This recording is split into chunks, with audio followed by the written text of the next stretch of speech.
Hi കൂട്ടുകാരെ, പുതിയൊരു വീഡിയോയിലേക്ക് എല്ലാവർക്കും സ്വാഗതം. അങ്ങനെ ഹേമയാണെങ്കിൽ വരുന്ന അതിഥികളെയൊക്കെ സ്വീകരിക്കാൻ നിൽക്കുകയാണ് കേട്ടോ. ഈ സമയം ബാലമാമ അവിടെ കിടക്കുന്നുണ്ട്. അതിൻ്റെ തൊട്ടരികിലോട്ട് ഹേമ വരുന്നുണ്ട്. പക്ഷേ ഹേമ പിന്നീട് വരുന്ന അതിഥികളെയൊക്കെ സ്വീകരിക്കാൻ നിൽക്കുകയാണ് കേട്ടോ. എന്നാൽ ഈ സമയം ചാരു ആണെങ്കിൽ ഒത്തിരി തവണ ബാലമാമക്ക് വിളിച്ച് നോക്കുകയാണ്. അപ്പോൾ ബാലമാമയുടെ ഫോണിൽ കിട്ടുന്നില്ല കേട്ടോ. അതേസമയം ചാരുവിന് വലിയ ടെൻഷനാണ്. അപ്പോൾ ആകാശ് പറയണേ, ഞാൻ എന്തായാലും അങ്ങോട്ടേക്ക് പോകുന്നുണ്ടല്ലോ, അച്ഛനെ വിളിച്ചിട്ട് പോവാം, എന്തായാലും അച്ഛന് റെഡി ആയിക്കോട്ടെ എന്നിങ്ങനെ പറയുന്നുണ്ട് കേട്ടോ. അങ്ങനെ വീണ്ടും ആകാശം വിളി തുടങ്ങി കേട്ടോ. ആകാശം വിളിച്ചിട്ടും ഫോണിൽ കിട്ടുന്നില്ല. ഇത് കാണുന്നതിനോട് കൂടി ആകാശിൻ്റെ ഉള്ളിലും പേടി വരുന്നു തുടങ്ങി കേട്ടോ.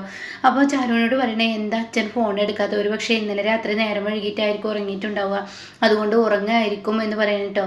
ഇത് കേൾക്കുന്നതിനോട് കൂടി ആകാശ് പറയാം, ഒന്നും കൂടി വിളിച്ച് നോക്കട്ടെ എന്ന് പറഞ്ഞിട്ട് വീണ്ടും വിളിച്ച് നോക്കുന്നുണ്ട് കേട്ടോ. അങ്ങനെ വീണ്ടും വിളിച്ച് നോക്കുകയാണ്. അങ്ങനെ വിളിച്ച് നോക്കുമ്പോൾ ഉടൻ തന്നെ ഫോൺ എടുക്കുന്നില്ലെന്ന് കാണുമ്പോൾ ആകാശ് പറയണേ, ഇനി എന്തായാലും ഞാൻ നിൽക്കുന്നില്ല, ഞാൻ അങ്ങോട്ടേക്ക് പോട്ടെ, ഇനി ടെൻഷൻ ആവണ്ട എന്നിങ്ങനെ പറഞ്ഞിട്ട് ചാരുവിനെ ആശ്വസിപ്പിച്ച് അവിടെ നിന്ന് പോവുകയാണ് കേട്ടോ. പിന്നീടാണെങ്കിലും മനസ്സിന് യാതൊരുവിധ സമാധാനവും ചാരുവിന് കിട്ടുന്നില്ല കേട്ടോ. എന്നാൽ ഈ സമയം ചാരുവും അതുപോലെ തന്നെ ചാരുവിൻ്റെ കൂട്ടുകാരിയും കൂടി ഒരുമിച്ച് അവിടെ ഇങ്ങനെ ഇരിക്കുകയാണ്. ആ സമയം അവളിങ്ങനെ ആശ്വസിപ്പിക്കുന്നുണ്ട്, ഇനി ഇങ്ങനെ ടെൻഷൻ ആവേണ്ട, എന്തായാലും ബാലമാമ എത്തും, അതിന് ഈ ടെൻഷൻ ആവേണ്ട, എന്തോ എൻ്റെ ഉള്ളിലൊരു ഭീതി വരുന്നുണ്ട് എന്ന് പറയുന്നുണ്ട് കേട്ടോ. ഇതേ സമയം രമേശിനെയാണ് കാണിക്കുന്നത്. രമേശിനാണെങ്കിലോ ഉമ്മറത്തോട്ട് ഇറങ്ങാൻ നോക്കുന്ന നേരം കാണാൻ കയറി വരുന്നതോടെ തന്നെ ഈ അപായക്കാരിയെ കാണുന്ന കേട്ടോ. അത് കാണുന്ന രമേശിൻ്റെ ഉള്ളിൽ ഭയം വരണം. ഈശ്വര, ഇവനെന്നെ ചവിട്ടിക്കൂട്ടും, ഇവളുടെ മുന്നിലോട്ട് ഞാൻ പോകാൻ പാടില്ല, പുറത്തോട്ട് ഇറങ്ങാൻ വന്നതാണ്. അപ്പോഴാണ് അവൾ ഇങ്ങോട്ടേക്ക് കയറി വരുമ്പോൾ ഞാനങ്ങ് മാറി നിൽക്കട്ടെ. അതെ അത് അവൾ തന്നെയാണ്, ഒന്നുകൂടി നോക്കാം, അറിഞ്ഞു നിന്ന് നോക്കാം, അവളാണോ എന്നൊരു സംശയം, തനിക്ക് അടിച്ചവൾ തന്നെയാണോ എന്ന് പറഞ്ഞിട്ട് താനിങ്ങനെ സൈഡിലോട്ട് നിൽക്കുമ്പോൾ ഇത് അവൾ തന്നെയാണ്. അപ്പോൾ തീർച്ചയായും എന്നെ കാണരുത് ഈശ്വര, കണ്ടു കഴിഞ്ഞാൽ ആപത്താണെന്ന് പറഞ്ഞിട്ട് താനവിടെ ഇങ്ങനെ വരുന്നവരെ സ്വീകരിക്കാൻ കുറച്ച് പെണ്ണുങ്ങൾ അവിടെ നിൽക്കുന്നുണ്ടാവും കേട്ടോ. അവരിങ്ങനെ തളിക്കുന്ന പന്നീർ വാട്ടർ ഇങ്ങനെ തളിച്ച് കൊടുക്കുന്ന ആ ഒരു ഇതൊക്കെ ഉണ്ട്. അപ്പോൾ അവരുടെ അരികിലോട്ട് പോയിട്ട് അവരുടെ അടുത്ത് നിന്ന് അത് വാങ്ങാൻ ശ്രമിക്കാനായിട്ട്, അതോടുകൂടി അവരിതങ്ങ് തായോ എന്ന് പറഞ്ഞിട്ട് അവർ രമേശനും തമ്മിൽ സംസാരിക്കുകയാണ്. അപ്പോഴേക്കും ഇവളങ്ങ് കടന്നു പോവാണ്, ഈ അപായക്കാരി, അതായത് ബാബുക്കുട്ടൻ. അവനങ്ങ് കടന്നു പോയിട്ട് ഇവിടെ രമേശിൻ്റെ ചിന്ത അത് തന്നെ പിടിക്കാൻ നോക്കിയത് അടി കിട്ടിയതാണെന്നൊക്കെയാണ് കേട്ടോ. അങ്ങനെ രമേശ് കടന്നു പോയി, രക്ഷപ്പെട്ടു, എന്നെ കണ്ടില്ല, എന്നെ കണ്ടെങ്കിൽ അവളിപ്പോഴും എന്നെ ചവിട്ടിക്കൂട്ടിയെന്നെ, രക്ഷപ്പെട്ടു എന്നൊക്കെ എന്നെ പറയാൻ കേട്ടോ. എന്തായാലും ഇവളുടെ പോക്ക് അത്ര ശരിയല്ലാത്ത രീതിയിലാണ് ഇവൾ പോകുന്നതെന്ന് പറഞ്ഞിട്ട് രമേശ് അവളെ പിന്തുടർന്ന് പോവുകയാണ് കേട്ടോ. പിന്നീടാണെങ്കിലോ ഇപ്പുറത്ത് ചാരു ഇങ്ങനെ ഇരിക്കുകയായിരിക്കും. അപ്പോൾ ഉടൻ തന്നെ ചാരുവിൻ്റെ കൂട്ടുകാരി പറയുന്നുണ്ട്, ഇനി എന്തെങ്ങനെ ആലോചിക്കുന്ന ചാരു, എനിക്കറിയില്ല, എന്താണെന്നറിയില്ല, എത്ര ബാലമാമയെ വിളിച്ചിട്ടും കിട്ടുന്നില്ല, മനസ്സിനാകെ ഒരു ടെൻഷൻ, ബാലമാമയെ ഇവിടെ നിന്ന് പറഞ്ഞു വിടരുതായിരുന്നു.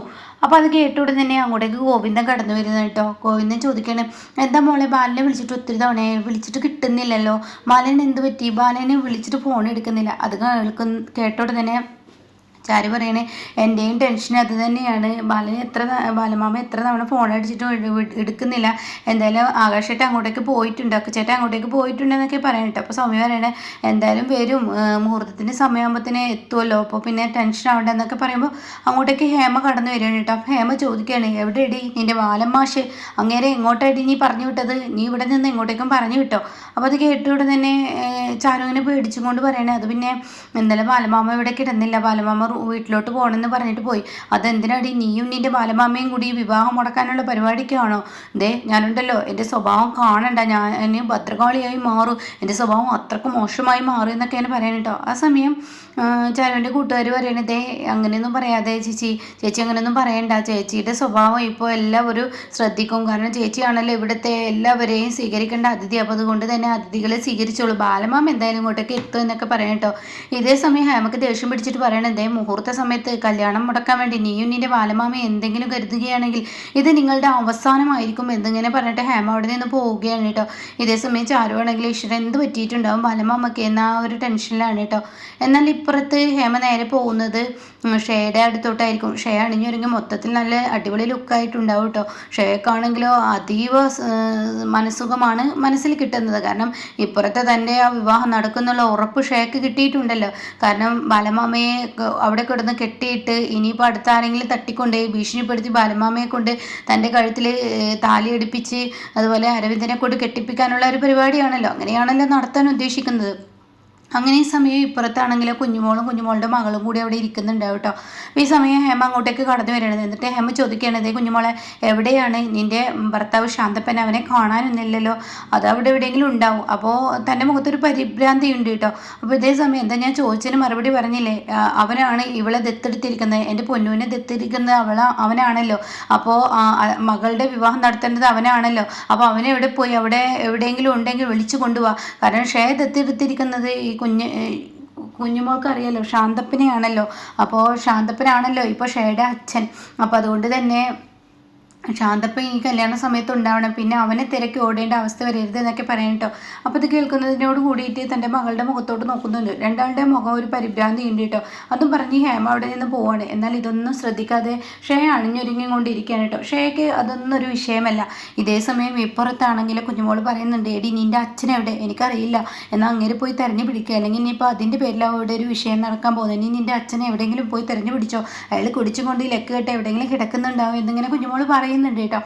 പിന്നീടാണെങ്കിലോ ഇപ്പുറത്ത് ഇങ്ങനെ ഈ ഒരു അപായക്കര, അതായത് ബാബുക്കുട്ടനെയാണ് കാണിക്കുന്നത്. ബാബുക്കുട്ടൻ പതിയെ ഇങ്ങനെ കുറേ കസാലകൾ കൂട്ടിയിട്ട് ഒരു സൈഡിലോട്ട് പോവാണ്. അപ്പോൾ പിറകെ രമേശനുണ്ടെന്നുള്ള സത്യം ഇത് ബാബുക്കുട്ടനെ അറിയില്ല കേട്ടോ. അങ്ങനെ രമേശൻ മാറി നിൽക്കണം. ഇവൻ എന്തിനാ ഇങ്ങനെ ആരുമില്ലാത്ത സ്ഥലത്തോട്ട് പോകുന്നത്? ഇവൻ്റെ മൊത്തത്തിൽ ഇവളുടെ ഒരു എന്തൊക്കെയോ ഒരു ലക്ഷണക്കേട് ഇവളുള്ളിലുണ്ട്, ഇതൊക്കെ ഒരു കള്ളത്തിന് എനിക്ക് തോന്നുന്നത്, എനിക്ക് തോന്നിയതായിരിക്കുമോ എന്നൊക്കെ പറഞ്ഞിട്ട് താനിങ്ങനെ മറിഞ്ഞു നിന്ന് ഇവളെങ്ങനെ ശ്രദ്ധിക്കണം, അപായക്കാരിയെ ശ്രദ്ധിക്കണം. തനിക്ക് അടി കിട്ടിയത് കൊണ്ട് തന്നെ അവളുടെ മുന്നിലോട്ട് പോകാനും പേടിയുണ്ട് കേട്ടോ.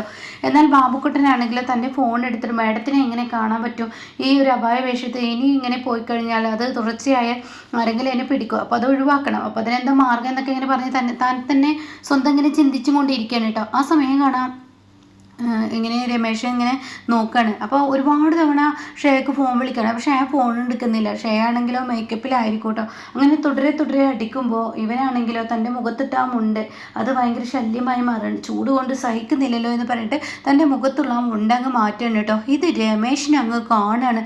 അയ്യോ, അപ്പോൾ ഇവളല്ലേ ഇത്? ഇവനായിരുന്നോ? അയ്യോ, ഇവനായിരുന്നു ഇത്രയും നേരം ഇവിടെ നടത്തിയിരുന്നത്. അങ്ങനെ എന്തൊക്കെയോ ഫോണിൽ ഇങ്ങനെ സംസാരിക്കാൻ ഒരുങ്ങുന്നതായിട്ട് ഇങ്ങനെ രമേശൻ കാണാൻ. ഇവൻ ആരോടാ സംസാരിക്കുന്നത്?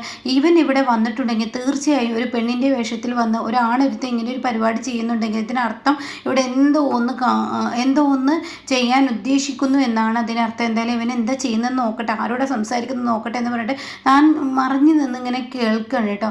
അപ്പോൾ ഈ സമയം ബാബുക്കുട്ടൻ തുടരെ വിളിക്കുമ്പോൾ ഷേ ഫോൺ എടുക്കുകയാണ്. അപ്പോൾ ഷേ ഫോൺ എടുത്ത പാട് ബാബുക്കുട്ടൻ ചോദിക്കുകയാണ്, എനിക്ക് അങ്ങോട്ടേക്ക് കടന്നു വരാൻ പറ്റത്തില്ലല്ലോ, എപ്പോഴും ഇങ്ങനെ വന്ന ആളുകൾ ശ്രദ്ധിക്കും, പ്രത്യേകിച്ച് ചാരു.